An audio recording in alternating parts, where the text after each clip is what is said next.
MinLaw administers over 80 acts, which is about 20% of the statute book, which we review and seek to reform from time to time. And a number of reforms were made in the last financial year. If you look at criminal justice, the Evidence Act was amended to expand the court's discretion to admit hearsay and opinion evidence. As regards sexual assault victims, we made it clear that cross-examination on sexual history can only be done when directly relevant. And together with Home Affairs and AGC, we worked on and put before this House reforms to the mandatory death penalty in respect of drug trafficking and murder, as well as a procedure for the Court of Appeal to review death sentences, and the transitional cases are now being dealt with. We will monitor the impact on our crime rates as a result of these changes. Separately, Law Reform Committee headed by the Senior Minister of State, Indrani Raja, will be looking at rationalizing a penal code offenses relating to homicide and hurt where death is caused, and whether and to what extent mentally disabled offenders should be punished differently across the whole spectrum of criminal law. Mr. Kumar also asked about hate speech and discovery in the context of the internet. I think members who know that yesterday DPM made some comments about reviewing this area, and we will update the House when that review is completed.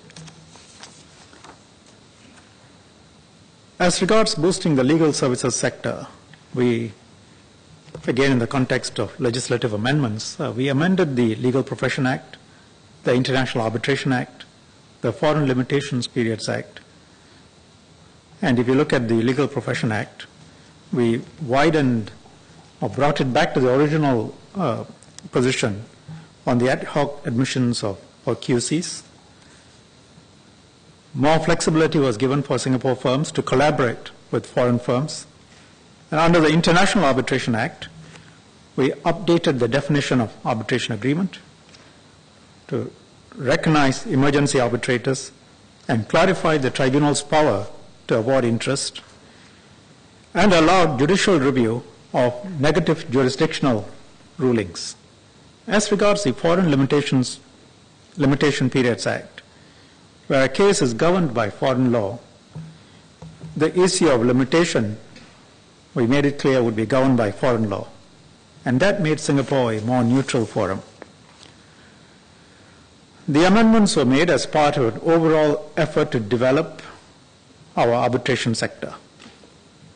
It is difficult to pinpoint the effect of each change on the legal sector, but you can see in broad terms that 2012, the nominal value add from legal services is estimated at something like $1.85 billion.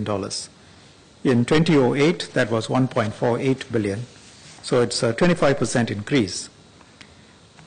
If we have a vibrant legal services sector that supports the banking sector, the finance sector, corporate HQs in Singapore, and areas which require legal support. The other legislative changes that we made include the Legal Aid and Advice Act, where we updated the means test to keep pace with the cost of living and try and protect vulnerable persons in family disputes. With the amendments, an additional 300,000 citizens can meet the income test. That's about 25% of our residents, which is up from the current 17%. The Civil Law Act was expanded to give greater discretion to distribute property of deceased with no heirs. For example, unclaimed CPF monies are now covered. That act came into effect on the 15th of February 2013, which tasked the public trustee to take charge of administration. Moneylenders Act and rules, we enhanced the enforcement powers of the Registry of Moneylenders, which extended interest rate caps prohibited upfront fees which increased borrowing costs, removed exceptions to caps on unsecured lending. This and earlier measures reduced the volume of money lending, and the number of moneylenders fell from 249 in 2011 to 209 in 2012, and the value of the loans fell from 480 million to about 260 million in the same period. Moving forward, we will continue to reform the law across the different pieces of legislation that MinLaw covers. One of the major areas that we covered, which some members have raised, is bankruptcy and insolvency, or will be covered. This is an area which we will look at this year, looking at the bankruptcy and insolvency regime. Mr. Nair asked if we can consider easier regime to discharge certain types of bankrupts. Bankruptcies due to business failure and bankruptcies due to unsecured consumer credit. I think there is merit in differentiating between the different types of bankrupts, and we have started a review of the discharge policies. But, I ask that members bear in mind, you have to balance between the creditor's interests and discharging bankrupts where it is just to do so, and without creating a moral hazard. So we will certainly consider the MP's views. We will also consider the MP's views in the context of the Insolvency Law Reform Committee. That committee will be finalizing its report on the Omnibus Insolvency Bill, which will improve and streamline personal bankruptcy and corporate insolvency regimes. We will consult the public after reviewing the committee's report and our discharge policies. Mr. Desmond Lee, in this context, asked whether our laws would allow a HDB flat owner who is in financial distress but not yet a bankrupt to downgrade to a small flat without having the proceeds of the sale taken by the creditors. Under the Housing and Development Act, HDB flats in general cannot be used as security. In bankruptcy, the HDB flat owned by at least one citizen will not vest in the official assignee, i.e. not available to the creditors. High court protection also applies to proceeds of sale. Those in financial distress will have to be aware of these bankruptcy protections, and we will ask MND and HDB to see if there is a gap in this area. Next, if I can move to resolving community disputes. Mr. Patrick Day and Dr. Puducherry spoke on this. We note the concerns and the suggestions. Community disputes, as members recognize, fall into many categories, ranging from noise disturbances, unpleasant smells.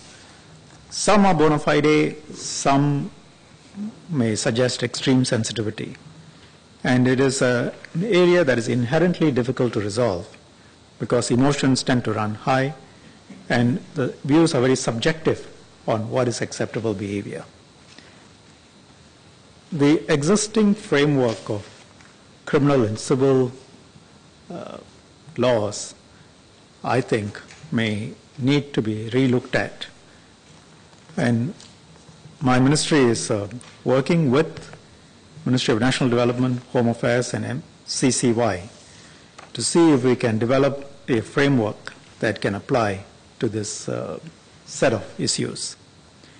This was broadly referred to yesterday by the Second Minister for Home Affairs in the context of what would have to be the norms of acceptable conduct between neighbors, enhanced mediation processes, and calibrated sanctions to enhance compliance. This is a work in progress and we welcome suggestions, but bear in mind legislation cannot solve all issues. Next on Professor Eugene Tan's suggestions on improving Singaporeans' understanding of our system of government, especially the role of elected president. Since 1988, the idea of the elected presidency was first mooted. The government has explained the role of the elected presidency several times. 1999, then Prime Minister Goh made a statement in this House, and in 2011, statements on clarifying the role of the elected presidency were issued. The role of the president is stated in the Constitution. It's not very difficult to understand. Article 21 states clearly that the President acts on the Cabinet's advice, except in certain specified areas, which relate to the use of past reserves, appointments of key public officers, ISA detentions, CPIB investigations, and restraining orders relating to the maintenance of religious harmony. I think it's very clear. If I may refer to Professor Tan's own article, which was published on the 31st of May 2011 in the media, and I quote, Singapore's head of state is not vested with the same powers as the executive presidents of the United States, France, and many Latin American countries. Despite our president being elected, our system of government remains a parliamentary one, in which policy making and law making are the prerogatives of the cabinet and parliament. Put simply, the elected president is not designed as a countervailing source of political power in our system. The elected president has two key custodial functions, that of protecting Singapore's financial assets and safeguarding the integrity of Singapore's public service. In layman's terms, the president holds a second key, but the president cannot initiate a drawdown of reserves or make key appointments, laws, or policies. His powers are inherently reactionary. In most other areas, the president has limited discretionary power, mostly acting on the advice of the cabinet or being constitutionally required to consult with the council of presidential advisors. So it's very clear. Professor Tan has set it out, I have set it out, others have set it out.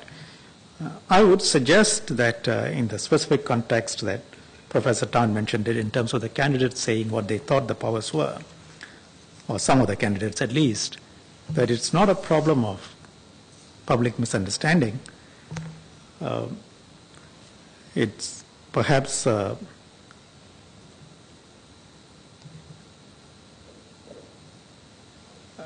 misperception of what they might have considered to be the powers of the elected president. I agree with Professor Tan that public education is important, and the government will continue to clarify these areas. Singapore's students are educated on Singapore's system of government, including the president, on their responsibilities as citizens, including as voters in presidential and parliamentary elections, taught at a level commensurate with maturity through compulsory subjects, including social studies and citizenship and character education. Senior Minister of State, Ms. Raja, will take the remaining points. Thank you.